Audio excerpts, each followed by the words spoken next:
Hello les amis, j'espère que vous allez bien. Bienvenue dans ce nouvel épisode dans lequel on va un petit peu approfondir le test des Kuretake Ganzai Tambi que j'avais déjà testé dans une vidéo précédente où j'avais découvert avec vous directement parce que je connaissais pas du tout. Et la vidéo était assez longue, j'avais fait pas mal comme j'étais en découverte, j'avais fait pas mal d'erreurs entre guillemets qui sont pas vraiment des erreurs puisque je découvrais le produit. Et du coup là je me suis dit maintenant que j'ai bien compris un petit peu le principe de cette peinture, maintenant je vais dire peinture et plus du tout aquarelle car ce n'est pas une aquarelle en vrai. Donc maintenant que j'ai bien compris cette histoire que c'est une peinture, je vais l'utiliser de la manière dont je l'avais utilisé pour ceux qui avaient vu la vidéo, principe de la deuxième illustration, donc en diluant d'abord les couleurs dans une palette, petite palette que vous avez juste ici. Je l'ai un petit peu nettoyé, j'ai conservé certaines couleurs d'avant parce que je me suis dit ce serait marrant de voir si elles se réactivent bien. Une fois qu'elles sont posées dans autre chose que que dans les godets d'origine. Pourquoi je fais ça? Parce que je me dis que potentiellement, ça pourrait être sympa de préparer des petites couleurs comme ça dans une autre palette, en fait, tout simplement. Parce qu'au final, quand elles sèchent, alors elles conservent un côté un petit peu brillant. Je sais pas si on l'entend, mais voilà. C'est pas sec comme... J'ai pas d'aquarelle sous le coude là, mais voilà, si, ma vieille palette, hop. C'est pas comme ce que vous avez ici ou là. C'est limite un peu rêche, quoi. Donc on sent bien que au niveau du liant qu'ils utilisent, il y a une espèce de colle. Donc ça on le sent bien, et donc je me dis on va voir un peu comment ça se réactive. Alors comme j'ai nettoyé les trois autres, je peux vous dire que ça se réactive assez bien, avec hop. Bon, les couleurs étaient très légères, mais quand je l'ai nettoyé, voilà ce que ça donnait. Donc ça se réactive bien, ça fait pas un espèce...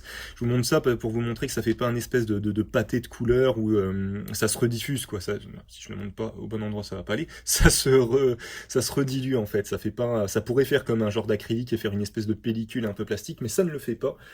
Donc visiblement, ça a l'air de se réactiver assez bien, donc je me dis ça pourrait être pas mal, peut-être dans une future vidéo, mais de me faire une espèce de petite palette avec, voilà, avec des couleurs. Parce que je me disais, c'est ce que j'avais dit dans la vidéo précédente, j'adorais l'idée de cette palette-là, mais je me dis, moi qui ai quand même l'habitude, entre guillemets, enfin qui aime l'idée surtout, de pouvoir balader mon matériel avec moi en vacances, tout ça, et pouvoir m'adonner au dessin dès que je peux, je me dis que ça, c'est quand même tendu à transporter.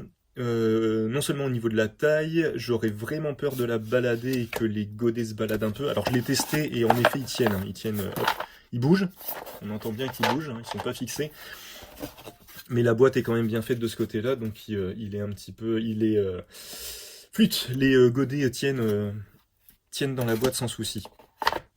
Donc voilà, je pense que je vous ai déjà pas tout dit en introduction de ce qu'on va faire. On va faire du paysage, aujourd'hui parce que c'est un truc sur lequel je me galère et je me dis ça sera bien d'essayer de progresser un petit peu là-dessus. Je suis légèrement enrhumé, je m'en excuse par avance pour les possibles éternuements et la voix un petit peu nasillarde que je risque d'avoir.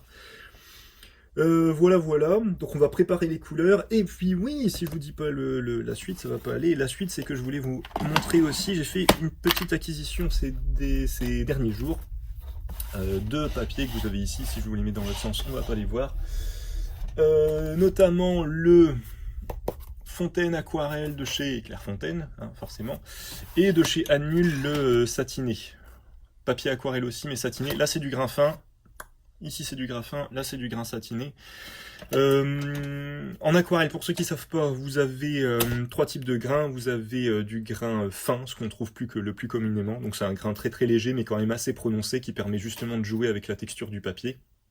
Vous avez un grain satiné, pardon, et pas scintiné, ça n'a pas de sens. Un grain satiné qui lui est complètement lisse. Donc je vous montrerai un petit peu ce que ça donne. Bah, je peux vous montrer directement là en fait. Hop. Alors oui, on va expliquer dans l'ordre. Grain satiné, grain fin, grain satiné complètement lisse, et le grain torchon qui est un grain très très prononcé, très chargé, bien fourni quoi. Vous avez ces trois grains, principalement en aquarelle.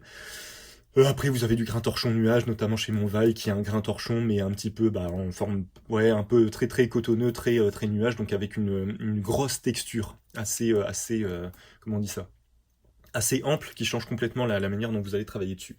Mais là, sur ce que j'ai ici, donc là on est sur du grain fin, pour vous montrer directement la différence. Hop, après je vous expliquerai ce que sont ces illustrations, mais hop, je ne sais pas si on va bien voir la différence, mais voilà. Vous le voyez surtout au niveau des traînées. Le grain fin, forcément, il est légèrement prononcé, donc vous allez avoir des traînées qui vont jouer avec la texture du papier, donc vous allez avoir justement cet effet de grain. Contrairement au grain satiné qui est complètement lisse, où là, même sur des traînées, au final, vous avez quasiment pas de texture du papier. Vous avez surtout le coup de pinceau que vous allez donner, mais pas forcément le grain du papier qui va jouer, puisque là, il n'y en a pas. Il y a plusieurs teams, hein. Il y a des teams grain fin, grain torchon, et puis il y a des teams grain satiné. Moi, personnellement, le grain satiné, il faudrait que je le travaille un peu plus, je suis pas hyper fan, alors que je suis assez fan du Bristol et justement des papiers assez lisses. Mais là, je trouvais ça... voilà, là, sans plus, il faudra que je teste un peu plus. Et du coup, pourquoi j'ai ces deux blocs-là? Parce que, en fait, pour le vernissage de mon exposition, pour ceux qui savent que je fais une exposition en ce moment au Café Disquaire pour tout le mois d'octobre, rue Colbert à Lille, sur mes illustrations qui ont servi pour le livre Screenshot, du coup il y avait un groupe de musique qui jouait, et du coup je m'étais dit ce serait sympa d'essayer de faire une espèce de concert dessiné, donc je les ai dessinés en train de jouer, j'en ai fait 4 en tout. Il y en a certaines qui ont été faites d'après photo, notamment celle-ci, hein, parce que celle-ci, j'aurais pas pu avoir ce rendu de lumière comme ça sur place. Et celle que vous avez juste en dessous, que je vous montre un peu comme ça, de toute façon il y aura des photos, vous les verrez beaucoup mieux. Et du coup, je me suis dit que ça serait sympa aussi de vous présenter aussi ces papiers. Alors Anne Mule, c'est une maison qui fait du papier, c'est un fabricant de papier aquarelle depuis pas mal d'années, hein, si je vous dis pas de bêtises. Pour vous faire un topo là-dessus, mettre comme ça. Ici, pour une petite présentation de chez Anne Mule. Alors qu'est-ce qu'ils disent? Papiers d'art traditionnels Anne Mule sont fabriqués selon l'ancienne recette avec des matières premières de qualité, de l'eau de source pure. Attention, on déconne pas. Anne Mule allie plusieurs siècles d'expérience à l'innovation, inspirant ainsi les artistes depuis 1584, tout de même, les amis, tout de même. Donc voilà, ouais, donc vraiment spécialisé là-dedans. La plupart des choses que j'ai vues de chez Anne Mule, bah, c'est quasiment que du papier, hein. J'ai pas vu d'autres types de produits, après je connais pas tout, hein. Mais ils font surtout du papier aquarelle, quelques papiers d'esquisse, mais principalement de l'aquarelle. Donc ils sont quand même assez calés sur le sujet. Et généralement ils font du bon taf, hein. Moi j'avais testé de chez eux du grain fin, que je n'ai plus du tout maintenant, mais qui était vraiment de très bonne qualité.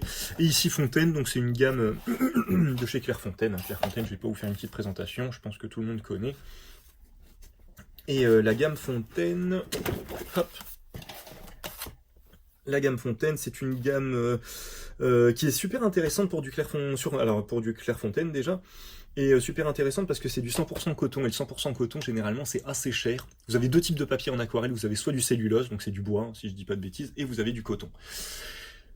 Généralement, on préfère le coton à la cellulose parce qu'il permet de mieux travailler l'aquarelle au niveau du temps de séchage de l'aquarelle, de l'eau en général dessus. On a une meilleure...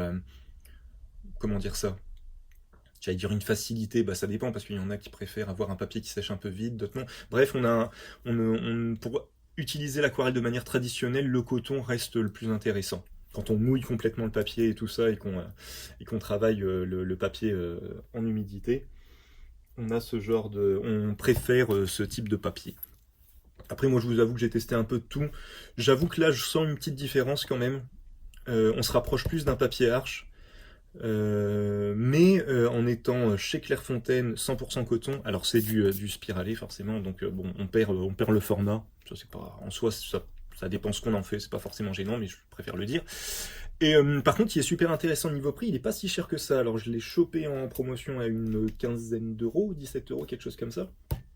Mais en moyenne, il est à ouais, ça va être entre 25 et 30 euros. Les 12 feuilles, ça reste cher pour du papier, hein, mais pour du papier aquarelle, c'est pas si cher que ça. Pour du 100% coton, c'est pas si cher que ça. Voilà, je vous ai fait un bon petit topo là-dessus, je pense. Si vous avez des questions, tout ça, n'hésitez pas. Je vous mettrai les liens de toute façon dans la description de la vidéo YouTube et compagnie, donc faudra surtout pas hésiter à aller jeter un œil et à me dire ce que vous en pensez et puis à me poser des questions. On va attaquer le dessin de suite. J'aimerais pouvoir vous faire un test comment on dit ça, en faisant l'aquarelle, pas juste vous montrer des dessins finis sur les deux papiers, mais à mon avis, j'aurai pas le temps. Donc je vais en faire un sur le grain fin, qui me semble pour l'instant le plus intéressant. En gros, le satiné, moi, ça me fait vraiment comme si vous travailliez sur du Bristol, pour ceux qui ont déjà testé. Sauf qu'en effet, on a quand même une absorption du papier qui est quand même beaucoup plus intéressante que sur du Bristol, où le Bristol étant légèrement satiné, on a une espèce comment on dit ça, de rétention d'eau, c'est pas de la rétention, mais de la... Ah, un côté perlé, quoi. Il y a l'eau qui va rester en surface et qui va mettre très longtemps à être bu par le papier. Là, c'est pas le cas. On est sur un papier aquarelle, donc il est quand même absorbé. Le papier reste humide, donc on peut continuer à le travailler, à le retravailler quelques minutes après. Et du coup, ça reste assez intéressant pour du croquis sur le vif et tout ça. Il faudrait que je fasse quelque chose de plus approfondi dessus. Donc certainement une prochaine vidéo, parce que sinon, à chaque fois, je vous fais des vidéos de quasiment 1 heure. Là, si je vous mets ça en plus, on va facilement arriver à 1h30, 2 heures. Donc celui-là, on le met de côté, puis on va attaquer celui-ci, avec un petit paysage, pour voir un petit peu ce que ça donne, et avec les Kuretake du coup. Hop! Alors, pour vous montrer, on va faire cette belle petite cabane qui se trouve du côté de chez ma sœur en Savoie, où j'ai passé mes vacances, que je trouvais très belle. Et je me suis dit que ce serait sympa d'essayer de la refaire. Puis on va voir comment on s'en sort. De toute façon, je vous la remettrai à la fin pour faire le petit comparatif. Alors déjà, je vais essayer de préparer au maximum mes couleurs, parce que comme je l'avais dit dans la vidéo précédente, le souci moi que j'ai eu avec les Kuretake, alors attendez, il faut que je me rappelle de ce qu'il faut faire. Généralement, en fait, il faut déposer comme ceci une petite goutte d'eau sur les couleurs qu'on va utiliser. Je vais pas, à mon avis, je vais pas faire toute la palette, mais en soi, c'est vrai qu'en soi, c'est pas gênant. Mais comme ça, elles sont prêtes si j'en ai besoin. Hop. Au début, je comprenais pas pourquoi il fallait faire ça, mais en fait, même sur du papier aquarelle basique, c'est intéressant de le... Sur du papier, sur une palette aquarelle basique, c'est intéressant de le faire. Ça vous permet d'humidifier vos couleurs, hein, tout simplement, et qu'elles soient prêtes à l'emploi, et que vous soyez pas un peu soit en galère, ou que vous y alliez un petit peu trop vif dans le mélange de vos aquarelles. Au moins là, elles sont prêtes. Et la particularité vraiment de la Kuretake, c'est qu'on obtient très rapidement une couleur hyper onctueuse. Et une peinture en fait, hein, une peinture. C'est vraiment une peinture séchée. C'est pas du tout une aquarelle. Souvent on la range de ce côté-là, mais ça fait vraiment une espèce ça fait une gouache. Hein. Ça fait une gouache diluée. Maintenant, avec un rendu quand même un petit peu satiné quand on l'utilise en épaisseur. Donc voilà, faut le savoir. Hein, faut vraiment le savoir quand vous, parce que c'est pas hyper donné en plus comme matériel. Donc si vous la prenez en vous disant ah ça va s'utiliser comme de l'aquarelle, bah oui et non quoi. Vous pouvez la diluer à l'eau et tout ça et l'utiliser comme de l'aquarelle, mais c'est quand même faut avoir à l'idée que ça reste plus une peinture genre gouache que de l'aquarelle. Une fois qu'on sait ça, après on l'utilise en fonction, mais ouais, voilà, vous voyez de quoi je vous parlais. J'ai posé la goutte il y a quoi? Il doit y avoir 2 minutes, et voilà. Autant vous dire que avoir ce genre de matière sur un pinceau avec de l'aquarelle standard, il faut quand même beaucoup plus la travailler quand même. Je peux vous montrer vite fait ce que ça donne sur un papier, mais pour vous montrer le... Hop, qu'est-ce que j'ai sous la main? Hop, montrer juste... Hop, on va faire comme ça vite fait. Hop. On a très vite une couleur très opaque, quoi.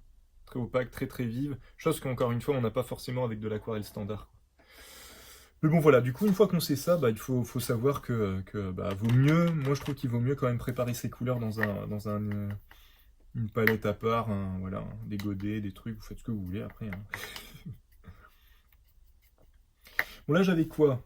Mais du coup ouais voilà, ouais, bref pour finir là-dessus, c'est vraiment une peinture particulière, donc qui est liée avec de la colle de poisson, de la colle d'animal ils font voilà, chauffer.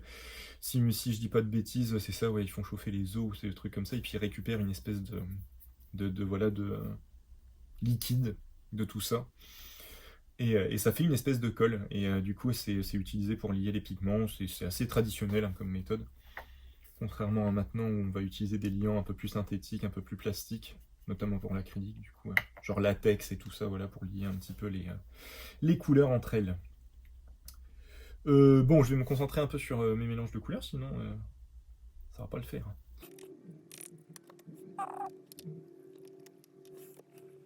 Bon, là, je vais les réactiver, celle-ci, pour voir déjà.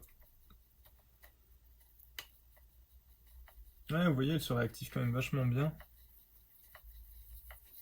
Voilà, très très vite on récupère la teinte. Donc ouais, clairement, je me dis, avoir une petite palette à côté, garder ça comme une espèce de réserve, en fait, d'aquarelle qu'on pourra utiliser voilà, en bureau quand on est posé, qu'on a le temps et tout ça.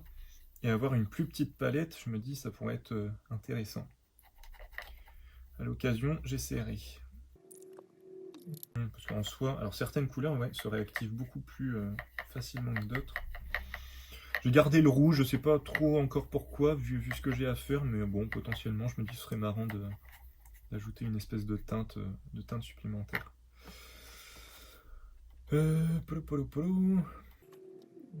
Qu'est-ce qu'on va prendre comme teinte? On va prendre un vert un peu foncé, et puis on va prendre un bleu, et puis on va se débrouiller avec ça.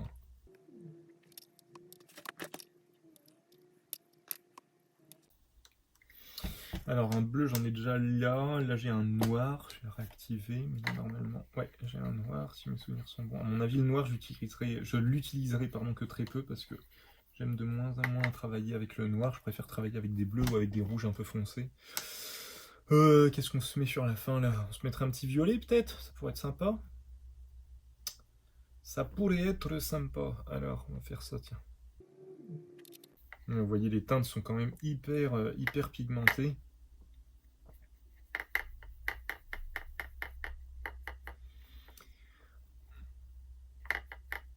Alors c'est une palette plastique hein, que j'ai, c'est une palette toute bête à 2-3 euros. Pour bosser avec des palettes en porcelaine, c'est quand même beaucoup plus agréable. On va rajouter une petite goutte un peu partout, hop, pour avoir un petit peu plus de... Et pour vous montrer, tiens, j'avais pas forcément prévu, mais on va le faire comme ça, je vais mouiller... comment on va faire? Je vais pas le faire entièrement, sinon je vais foutre en l'air, mais je vais mouiller toute une partie du papier. Je vais faire un cadre. On va faire ça, tiens. On va faire un cadre. Un cadre à l'eau. Et pour vous montrer un petit peu le principe de travailler l'aquarelle en ayant cette idée de temps de séchage. Donc l'idée pour vous dire, parce qu'une fois que je serai lancé, je pense que je vais me galérer à expliquer en même temps que je bosse, l'idée c'est qu'on va mouiller complètement le papier, donc je vais le mouiller avec un énorme pinceau. Normalement, si vous faites la chose de manière traditionnelle, on mouille le papier, après on le pose sur une plaque, de préférence une plaque en bois, et on vient le tendre et le scotcher, généralement avec du craft gommé, ce genre de choses, pour déterminer un cadre, et surtout pour que le papier soit bien tendu. Et pourquoi une plaque en bois? Parce qu'en fait, quand le papier va sécher, une fois que vous l'aurez bien tendu, qu'il sera bien à plat, en séchant, il va se rétracter. Et donc, si vous prenez des trucs en verre, en plastique, des planches en verre ou en plastique, elles peuvent se casser en fait. Sous la tension du papier, si vous travaillez sur du grand format, ça peut se casser. Voilà. Du coup, c'est mieux d'avoir du bois parce que le bois ça bouge, ça vit, ça boit l'eau en plus, donc ça va vraiment vivre avec le papier, c'est plus intéressant pour ça. Voilà. Je vais changer mon eau parce qu'elle est déjà crado. Du coup, une dernière chose que je voulais tester, mais ça c'est un peu plus personnel. Vous allez me dire, oui, ça commence à faire beaucoup de tests dans ta vidéo, hein, Jean-Louis. Alors, la dernière chose que je voulais tester, c'est qu'au final, avec le Inktober et tout ça, je me rends compte que je suis quand même beaucoup plus à l'aise avec le pinceau qu'avec un crayon quelconque, et que quelque part, j'avais peut-être ce truc de me dire qu'un croquis, c'est forcément au crayon, c'est forcément en technique sèche, et après on part sur de la peinture, sur du feutre, sur ce qu'on veut. Et je me dis peut-être que en fait, moi, personnellement, tout faire directement au pinceau, ça m'irait peut-être mieux. Donc je me suis dit que j'allais commencer à tout doucement tester ça dans la plupart de mes illustrations futures. Et comme je suis dans l'idée aussi de conserver mon trait de croquis, mon trait de base et tout ça, je me dis, bah, tant qu'à le faire, autant le faire au pinceau, ce sera quand même plus joli que d'avoir des traits de construction au crayon qui sont, bon, dans le... Comment on dit ça? Dans le... Ah! J'allais dire la parole commune, c'est pas le bon mot, mais voilà, généralement quand on fait des traits au crayon, ils sont quand même faits pour être un peu effacés après, c'est rare quand même qu'on les garde, sauf pour du urban sketch ou ce genre de choses, mais sinon généralement on les enlève puisque ce sont des traits de construction et qui sont pas censés rester sur l'image. Voilà, je m'arrête là, niveau digression et tout ça, et puis on va s'y mettre. Donc là l'idée, Alors vous allez voir que le papier va forcément, à mon avis, gondoler un petit peu, puisque normalement il faut le tendre, c'est l'idée. Mais là, on va le faire comme ça, juste pour vous montrer. C'est surtout le jeu avec l'eau, en fait. Parce que l'aquarelle, c'est que ça. L'aquarelle, c'est que du jeu avec le temps où vous avez posé l'eau et le temps où ce sera complètement sec. C'est avec ça qu'il faut jouer. Si vous comprenez ça en aquarelle, vous avez tout compris, en fait. C'est vraiment aussi bête que ça. Donc là, l'idée, c'est que je pose de la flotte. Bon, là, je la pose vraiment à l'arrache. Le but, normalement, c'est de faire un beau cadre avec du craft gommé, comme je l'avais dit. Et là, je le fais. Je me dis que ça peut être sympa aussi, justement, d'avoir un espèce de cadre, mais en mode un peu à l'arrache, quoi. Comme j'aime faire, hein, si vous me connaissez. Alors le truc toujours tendu, c'est de réussir à repérer là où on s'est arrêté. Alors les aquarellistes purs vont certainement dire que... Les puristes vont dire que je suis en train de faire du brun. Ce qui est possible, hein, dans l'absolu, c'est tout à fait possible. Comme je reste dans de l'expérimentation, j'avoue que... Alors moi je me sers de la lumière pour voir un petit peu si j'ai des endroits que j'ai oubliés. Et ça concrètement, si vous voulez savoir si votre papier d'aquarelle est bon, vous faites ça. Vous faites une aquarelle vraiment même pas forcément un truc défini, mais un truc un peu abstrait. Mais avec ce principe-là, et vous allez tout de suite voir comment votre papier boit l'eau, s'il bouloche, s'il s'effrite un peu, et auquel cas, bon, c'est pour de la vraie aquarelle, c'est pas, voilà, c'est pas l'idéal. Bon voilà, je pense que j'ai mis assez de flotte. Hop, rapprochez un peu pour que vous voyez mieux, sinon ça va pas aller. Hop, voilà, on est à peu près bon. Petit coup, encore un petit coup. Voilà, là on est pas mal. Alors faut pas en mettre trop non plus, hein. Si vous avez une flaque, bon, c'est intéressant, hein. Vous allez voir que quand vous allez poser la couleur, c'est intéressant, mais c'est pas non plus l'idéal. Une fois qu'on a fait ça, bah, on attaque, et puis là, il faut commencer à s'activer les jambons. Tac, tac, tac, on va prendre quoi? Parce que c'est bien de décider, mais... Je vais rester sur du clair, tiens. Et là, vous allez voir que ça va fort diffuser au début, et en fait, au fur et à mesure du séchage de l'aquarelle, donc là, ne cherchez pas à faire quelque chose de défini, hein, ça sert à rien. Là, vraiment, il faut essayer de poser soit ce qui vous parle en premier. Là, l'idée, c'est de donner une espèce de teinte générale, un espèce de mélange de teintes, hein, à l'aquarelle, au format que vous êtes en train de travailler. C'est ça l'idée de base là. Et après, vous allez voir, ça ressemble pas à grand chose au début, et au fur et à mesure, ça va. Au fur et à mesure, en fait, vous allez affiner. Plus le papier va sécher, plus vous allez pouvoir affiner, puisque plus le papier va sécher, plus vous allez pouvoir faire du trait fin. Vous aurez plus ce côté qui part un petit peu à l'arrache. Donc là, il faut vraiment faire des espèces de jeux de teintes, quoi. Pas hésiter à l'utiliser bien dilué. Et avoir une espèce de vivacité un peu dans le trait que vous donnez à mélanger les couleurs. Voilà, là, faut s'amuser, quoi. Faut essayer de faire un truc par rapport, bien sûr, à la référence que vous avez, mais il faut aussi se faire plaisir, hein, quelque part. Bon, j'arrête de parler.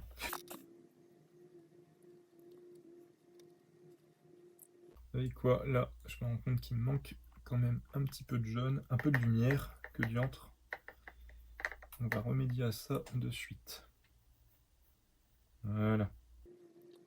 Alors comparé à de l'aquarelle traditionnelle, les teintes chez Kuretake dans les Ganzai, elles sont quand même hyper pigmentées. Ça, je l'avais déjà dit, mais je le redis. On va coller un peu de bleu, mais j'aurais bien voulu avoir un bleu. Tiens, je vais reprendre un peu de celui-là. Un bleu un peu ciel, quoi. Un peu...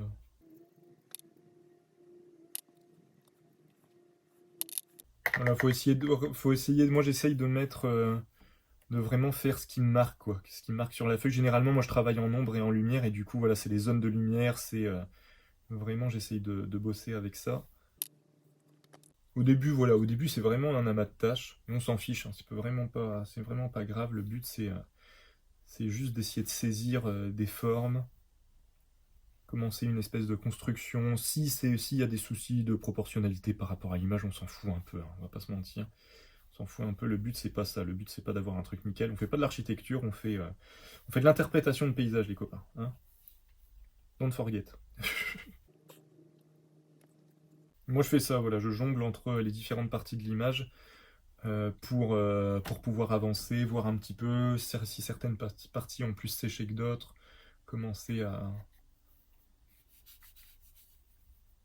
à détailler certaines.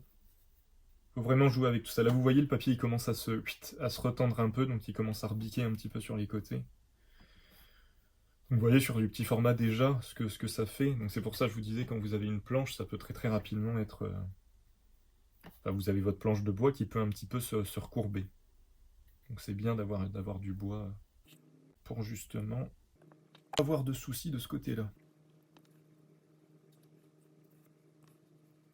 Là, je me dis que comme c'est noir, est-ce que j'attaque au noir directement? Je vais peut-être plus attaquer au bleu. Comme ça diffuse encore bien qu'on n'est pas sur quelque chose de complètement sec. On va le faire comme ça. Voilà, là, je pense que je vais m'arrêter un petit peu. Je vais attendre un peu avant de commencer à retravailler le reste. Je vais en profiter, j'ai plus de vert, donc je vais essayer de refaire du vert, mais je vais le faire un peu plus foncé, je pense. Il n'est pas forcément foncé, mais il est... Comment dire? Un peu dans les bleus, ouais, non même pas, hein, dans les bleus marrons, un truc comme ça. Donc le seul truc, ouais, c'est qu'il faut rester léger, quoi. Faut pas apporter plus de pigments que ce que vous avez là, quoi. Parce qu'après, le problème, c'est qu'en séchant, vous allez avoir des petites... comment dire ça? Comme le papier, comme moi, mon papier il est pas tendu, en plus qui rebique, bah vous allez avoir une direction dans les couleurs, on le voit bien. De toute façon, tout se concentre un petit peu vers le centre, donc vous avez ça qui part, il y a un mouvement comme ça un peu. Donc là, comme les teintes sont légères, je sais que je vais pouvoir les redéfinir. Je sais que je m'en fiche un peu si on a l'impression, voilà, que vraiment qu'il n'y a plus de maison et que le truc tombe. C'est pas bien grave parce que je sais que je vais pouvoir le redéfinir après. Enfin, j'espère. Non, mais ça va le faire, ça va le faire. Bon, si ça se trouve, ça va pas le faire, hein. Si ça se trouve, je vous dis du bras, hein. Généralement, ça fonctionne. Essayer de commencer à foncer certaines couleurs.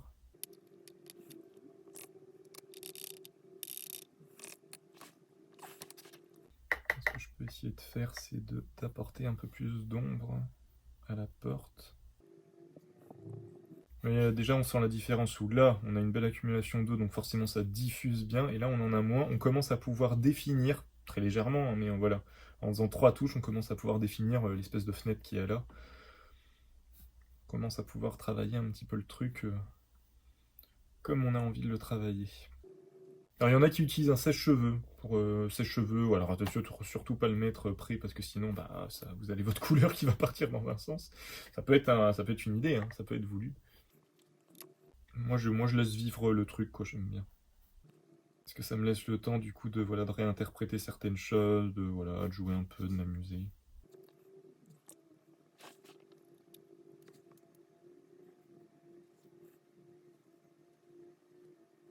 En tout cas, celui-là, c'est la première fois que je le travaille comme ça, et il a une belle rétention, quoi. Il y a une belle rétention d'eau, du coup, on a bien le temps de s'amuser, de faire ce qu'on a à faire tranquillement, tout ça. On n'est pas du tout pressé par le temps avec celui-là, c'est quand même agréable. Faudra que je tente la même chose avec le satiné, tiens. Sur une prochaine vidéo, la vidéo de la semaine prochaine, je ferai ça. Je ferai un paysage aussi, mais sur le satiné, et comme ça, vous verrez un petit peu le comparo, la différence entre les deux. Bon, là, je vais laisser sécher un petit peu. En attendant, dans les papiers aquarelles, je vous en avais déjà parlé, mais je vous le remonte du coup.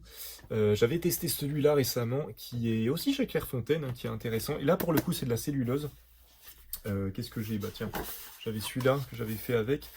Et lui, il est... Alors, c'est le... Hop, si je vous le montre pas bien, ça va pas aller. C'est le Aquapad Schlook. Aquapad de chez la gamme Goldline de chez Clairefontaine. L'intérêt de celui-ci, c'est que vous en avez 50 et le bloc, il a une quinzaine d'euros. Donc c'est super intéressant si vous voulez vous mettre à l'aquarelle, avoir un papier qui est quand même fait pour l'aquarelle, c'est du 300 grammes, c'est de la cellulose, différence avec le coton, mais ça reste quand même agréable. Le grain est assez... moi j'aime pas les papiers aquarelles qui ont un grain un peu trop défini. Et du coup là il est un petit peu, voilà, il marque à certaines parties et d'autres non. On sent bien un peu le côté ligné quand même du grain, mais c'est pas si gênant que ça. Et on a un beau rendu. On est sur du grain fin, hein. On est sur du grain fin, donc on a des belles traînées, on peut bien jouer avec la texture du papier. Et donc voilà, si vous cherchez un papier aquarelle pas trop cher, moi je conseille un peu celui-là pour l'instant, parce que voilà, 50 feuilles, 15 euros, c'est de la cellulose, c'est du 300 grammes, vous êtes sur un papier quand même de qualité. Donc non, ouais, pour ça c'est cool, voilà. Petite interlude pendant que ça sèche ici. On en est où? On en est que il y a des bestioles qui viennent se coller sur la feuille. L'idée, c'est que logiquement, je vais pouvoir commencer à travailler les extérieurs et petit à petit, je vais me rassembler sur le centre. Recentrer, plutôt. Mais là, pour l'instant, j'ai encore un petit peu de temps.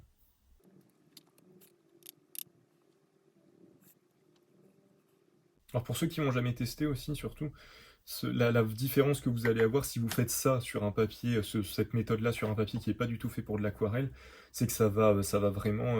vous allez avoir le papier qui va perdre, hein, qui va pelucher, hein, moi je dis ça, mais qui va perdre un petit peu de son... il va se désamalgamer en fait, voilà quoi, il va se dégrader et du coup vous avez des trucs vraiment, vous allez avoir des différences de texture de papier, vous allez voir tous les côtés où vous avez vraiment chargé d'eau, il va vraiment se déliter, partir un petit peu en petit, comme du mouchoir quoi, comme du mouchoir qu'on effrite. Et puis il va se transpercer, hein. Vous avez des papiers, si vous voulez travailler comme ça, qui sont pas du tout faits pour l'aquarelle, ils finissent par se transpercer parce que c'est pas du tout comme ça que ça se bosse quoi. Donc voilà. Des fois, ça peut faire des effets sympas, hein. J'ai fait ça, moi j'ai fait cette méthode-là sur du Bristol qui est pas du tout fait pour. Mais comme il est un petit peu satiné, il met énormément de temps à sécher. Du coup, on peut avoir on va mettre très longtemps avant d'attaquer vraiment le papier en soi. On va vraiment rester sur cette surface un peu brillante, un peu satinée, ce qui fait qu'on a quand même le temps de bien le travailler. Et on a des résultats qui sont sympas, où l'aquarelle, elle va vraiment sécher en pigment. Et du coup, vous allez avoir des espèces de petits copeaux de couleurs comme ça, voilà. Donc ça peut être, voilà, il y en a qui recherchent ça, il y en a d'autres non, mais ça, c'est intéressant. Comme là, vous le voyez, quoi, sur les parties un peu plus chargées ici, par exemple, vous avez le pigment qui vient se loger vraiment dans le creux de la texture du papier. Ce qui fait que vous avez ce côté un peu plus foncé, un peu plus chargé, que vous n'avez pas, voilà, sur des zones un peu plus claires. Après, l'avantage aussi de cette je parle beaucoup, désolé, c'est pour moi, j'essaye de vous donner le maximum d'informations. L'avantage aussi de cette méthode-là, c'est que logiquement, vous pouvez aussi enlever de la matière. C'est-à-dire que, alors attendez, où est-ce que je peux vous le faire? Un endroit. Alors il faut que ce soit encore un peu humide quand même, mais du coup, soit avec un mouchoir, hein, pour vous montrer, par exemple là, hop. Voilà, vous pouvez venir enlever de la matière pour faire un effet de nuage, pour faire une réserve en fait, hein, une réserve de blanc tout simplement. Et ça va pas vous faire un truc dégueulasse quoi. Là ça fait un petit peu dégueu parce que c'est sec, mais tant que la partie est humide, ça va juste se fondre comme quand vous posez la couleur. Et donc ça vous permet des fois de rectifier certaines choses, de venir blanchir certaines parties. Là si on le fait par exemple là c'est à peu près sec, je pense que là le résultat il va être beaucoup plus marqué. Mais après, voilà, encore une fois, ça peut être intéressant. Mais vous voyez, voilà, ça, vous le faites sur un papier qui n'est pas du tout fait pour aquarelle, vous allez arracher le papier, parce qu'il n'est pas du tout fait pour ça. Donc là, c'est aussi l'avantage d'avoir un papier qui est vraiment fait pour ça. C'est vous pouvez vraiment frotter avec. Donc ça se fait au mouchoir, ça peut se faire au pinceau, voilà, quoi, il n'y a pas de technique particulière. Mais vous avez ça aussi qui est intéressant à utiliser en aquarelle. C'est l'avantage, c'est que vous avez... faut quand même se rappeler que l'eau est en train de sécher, donc faut pas l'oublier, il faut se rappeler de ces étapes et tout ça. Mais on a quand même le temps de faire certaines choses. C'est quand même agréable pour ça. Voilà, s'il y a d'autres choses qui me reviennent, hein, je vous les balancerai au fur et à mesure. Hein. Désolé, c'est un peu décousu, mais si vous me suivez depuis un moment, vous savez que ça devrait pas trop vous surprendre. Là, par exemple, sur la photo, alors ouais, je peux vous la montrer en fait, mais sur la photo, vous avez... Voilà, ça c'était la zone nuageuse que j'essayais de refaire un petit peu ici. Hop, on fait ça. Là, au niveau de l'arbre, j'avais commencé à détailler vite fait une espèce d'arbre. Là, vous avez surtout le contraste en fait. Si vous faites votre arbre noir, mais que le fond est légèrement coloré foncé, vous n'allez pas avoir ce contraste vraiment de clair-obscur que vous avez entre le ciel qui est qui donne l'impression d'être quasiment blanc alors qu'il doit être gris, et le tronc qui donne l'impression d'être quasiment noir alors qu'il doit être un peu marron foncé. Mais vous avez cet effet de clair-obscur qui fait que vous avez l'impression de voir du noir et du blanc. Hein, voilà. Et j'ai perdu ma référence. Hein, bravo, hein, merci bien. Ça, je vous avoue que c'est un truc que je fais rarement, mais là, je me dis j'ai le temps. Hein. Pourquoi s'en priver?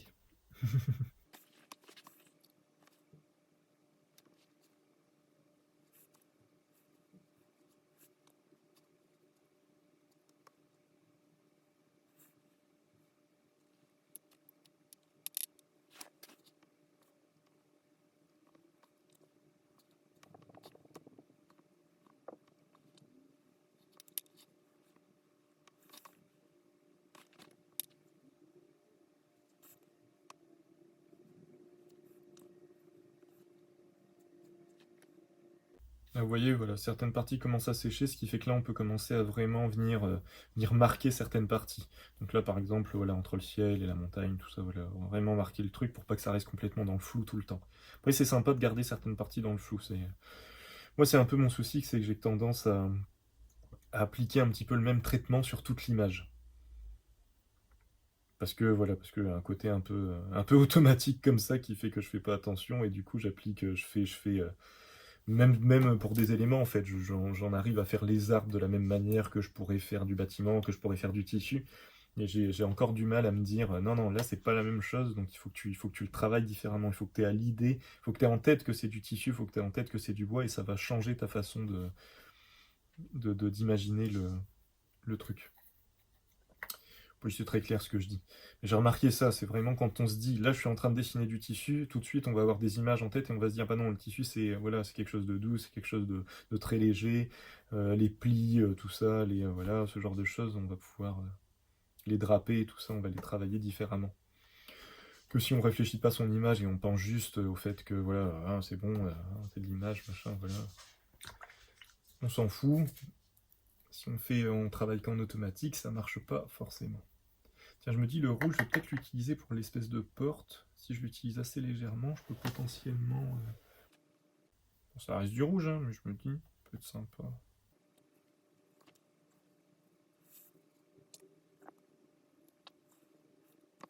Après, un autre test que je ferai certainement avec la Ganzai, la Kuretake, c'est vraiment de l'utiliser justement sans palette et en limite un peu sèche, quoi. Limite un peu sèche pour avoir des rendus. Ma seule crainte, c'est que j'ai peur que, comme la gouache, les couleurs se réactivent quand elles se superposent, ce qui serait logique.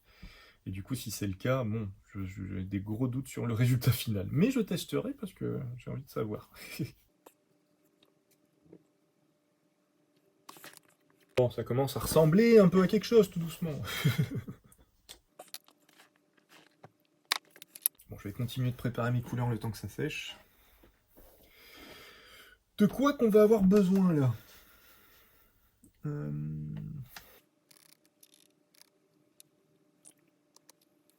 Quand même faire un truc un peu plus marron parce que... Hein. Oula. Il faire une connerie, moi.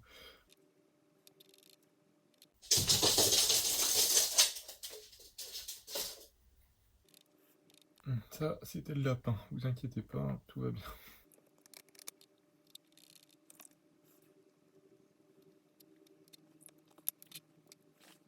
Bon, il met du temps à sécher quand même, hein.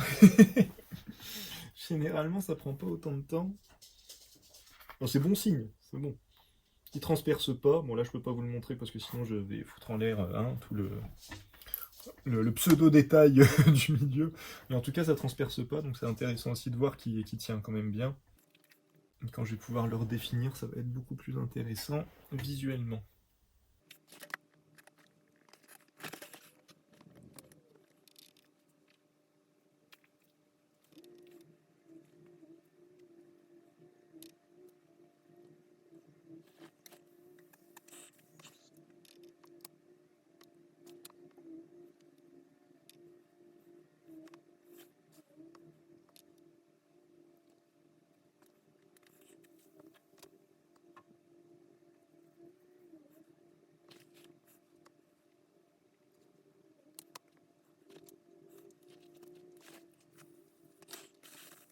Bon, finalement, l'idée du sèche-cheveux, c'est pas con, hein. C'est pas, pas dénué de sens, hein, cette histoire. Je vous ai pas parlé des pinceaux aussi. Tuc, tuc, tuc. Pour ceux, toujours pareil, hein, pour ceux qui savent pas. Hein. En aquarelle, vous avez principalement 3 types de pinceaux, 3 types de poils en fait. Vous avez du synthétique, hein, qu'on retrouve un peu partout, pour l'aquarelle, pour la gouache, pour l'acrylique. L'avantage du synthétique, c'est que c'est un pinceau qui est généralement pas trop hors de prix, et même assez bon marché, et qui fait le job, hein, qui se rapproche plus de la martre que du petit gris. Je vais vous expliquer après ce que c'est.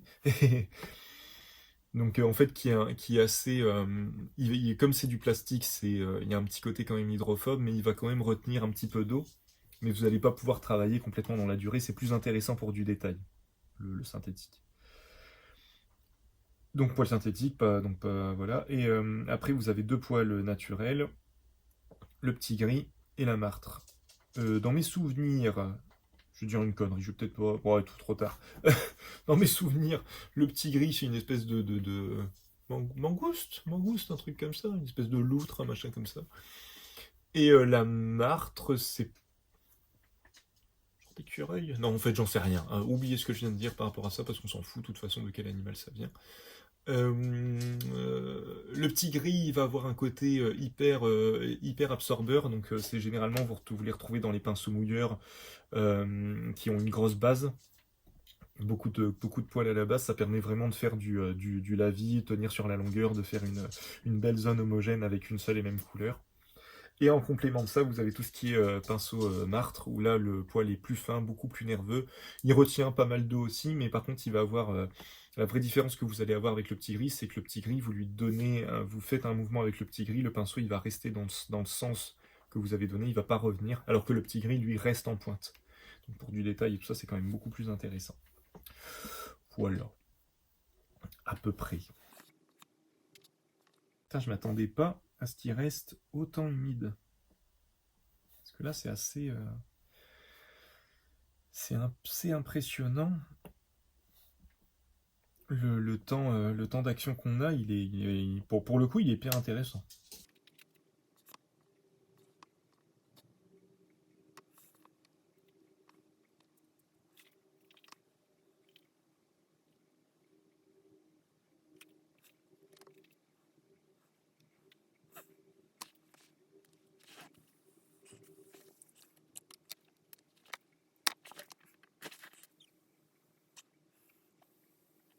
Bon bah voilà, j'ai fini. Hein. Je plaisante, bien sûr, je plaisante. Non, faut que j'attende que ça sèche encore un peu. Pour pouvoir commencer à l'attaquer un petit peu vraiment à sec comme ça, quoi. Parce que sinon, là concrètement, si je continue à poser de la couleur par-dessus, ça va vraiment faire quelque chose de fouillis et de foncé. Et le souci de l'aquarelle, c'est qu'on peut pas éclaircir. À part en enlevant de la matière comme je l'ai montré avec le mouchoir, mais sinon on ne peut pas éclaircir, ce qui fait qu'on travaille toujours du clair vers le foncé, et donc quand on a un peu trop foncé, après pour rattraper ça devient de plus en plus compliqué. Donc du coup là je vais m'arrêter là, attendre que ça sèche un peu plus, beaucoup plus, pour pouvoir continuer.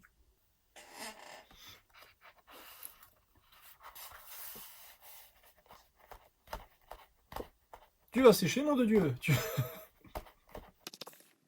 Ça vient de m'arriver, là, ça vient de m'arriver. Certes, on ne peut pas éclaircir, mais comme je continue à dire que c'est de l'aquarelle, alors que ce n'est pas de l'aquarelle, potentiellement, je me dis qu'on peut l'utiliser un peu en gouache, et si on peut l'utiliser un peu en gouache, on va faire un petit test juste là. Ça veut dire que, logiquement, je peux poser de la couleur là-dessus. Ah ouais, donc ouais, si, il y a moyen de faire quelque chose de... Il y a moyen, logiquement, de rattraper de l'opacité, quoi. De rattraper de l'opacité, et donc du coup de superposer quand même des couleurs. Donc ouais, elle est quand même super intéressante comme peinture. De pouvoir la travailler vraiment de plein de manières différentes comme ça, c'est quand même super intéressant.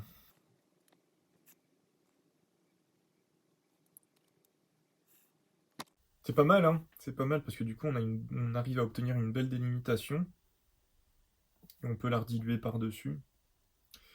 C'est franchement pas mal. Bon, les sèches, malheureux. Je vais finir par ramener le sèche-cheveux, hein, si ça continue. Et vous savez quoi? Il va être 11h dans pas longtemps, je vais faire ça. J'ai jamais utilisé en plus, comme ça on va voir. Commence à faire beaucoup de tests. Hein. Attention, c'est parti.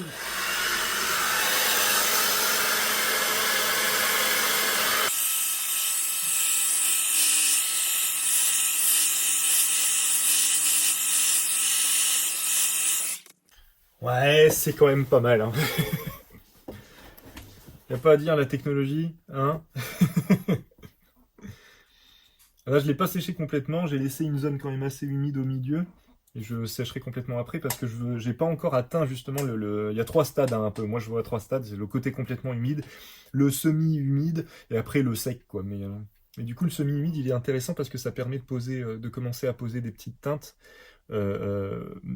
mi-définies quoi. Pas complètement définies mais avec quand même une certaine... Hein, tu m'as compris, voilà.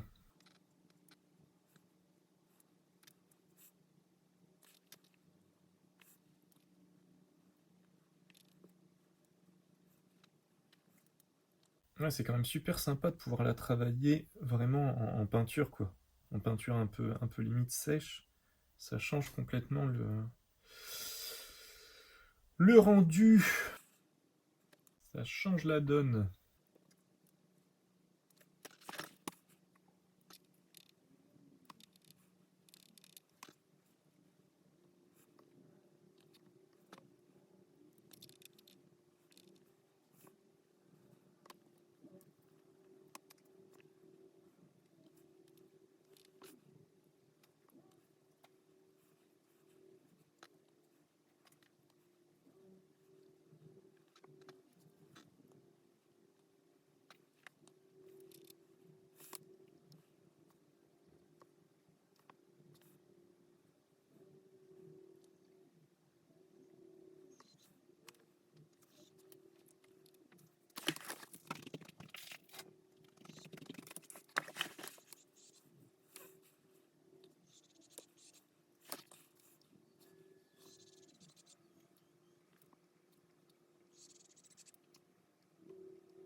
Bon, là je pense que j'ai bien séché. Allez, il me reste 10 minutes là les gars. On va essayer de s'activer les jambons sérieusement. Parce que là,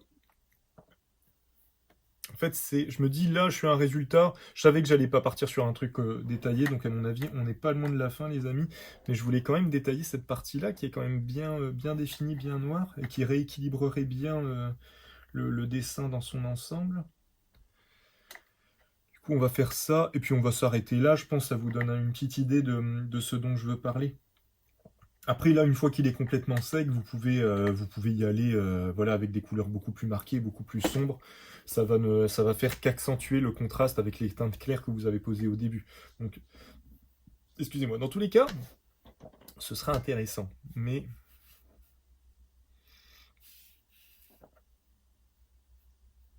au moins, comme ça, je vous montre un petit peu l'idée, quoi. L'idée derrière ceci. Voilà. Hein, débrouillez-vous avec ça. De toute façon, c'est comme d'habitude. Là, moi, j'avoue que j'aime bien rester avec une seule et même teinte sur la fin pour venir quelque part ancrer en fait un peu le dessin. J'aime bien fonctionner de cette manière-là, parce que je trouve que ça permet voilà, d'apporter une espèce d'homogénéité au dessin final. Mais après, libre à vous de faire comme vous le sentez. Voilà, là d'accord. Bon, en vrai, là, ce que j'aimerais, c'est faire cette couche-là et une dernière couche, mais je sais pas si j'aurai le temps. À mon avis, ça va être tendu, les amis, ça va être tendu. Ah, j'ai même pas fait la porte, dis donc. Je vais au moins faire la porte. Enfin, le bâti de la porte, pardon. Parce que la porte, elle est là.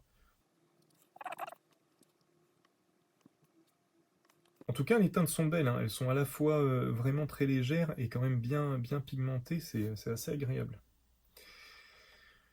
C'est assez agréable à utiliser. On a envie de... Là, j'ai envie d'y passer la journée dessus, mais je ne peux point. Et visiblement, elles n'ont pas l'air de se... Une fois sèches, pardon, elles n'ont pas l'air de se réactiver. Enfin, elles doivent se réactiver au bout d'un moment, je pense, mais pas aussi rapidement que ce que je pensais. Du coup, à tester, hein. Il faudra que je teste en utilisant la couleur telle qu'elle, quoi, sans trop la diluer. Je pense qu'on pourrait avoir des résultats intéressants. Alors, j'utiliserai pas sur une grosse illustration, parce que sinon, je vais à tout flinguer. J'aurai plus de couleur après, hein, donc bien testé, mais il y a des limites quand même.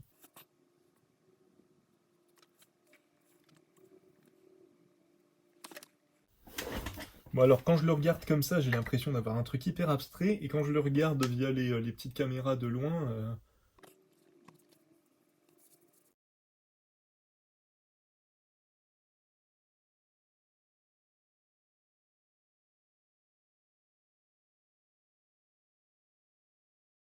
de loin c'est bien.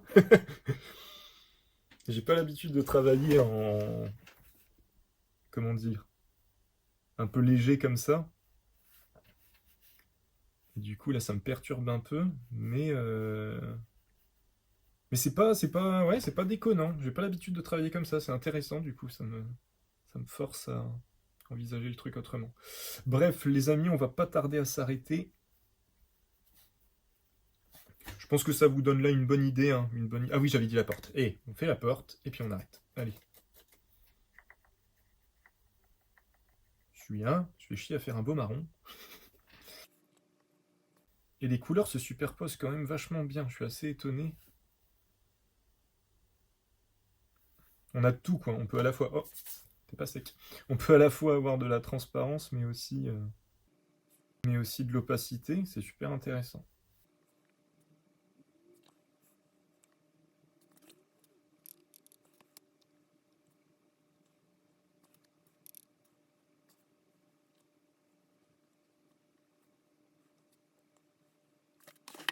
Bon voilà les copains, on va s'arrêter là.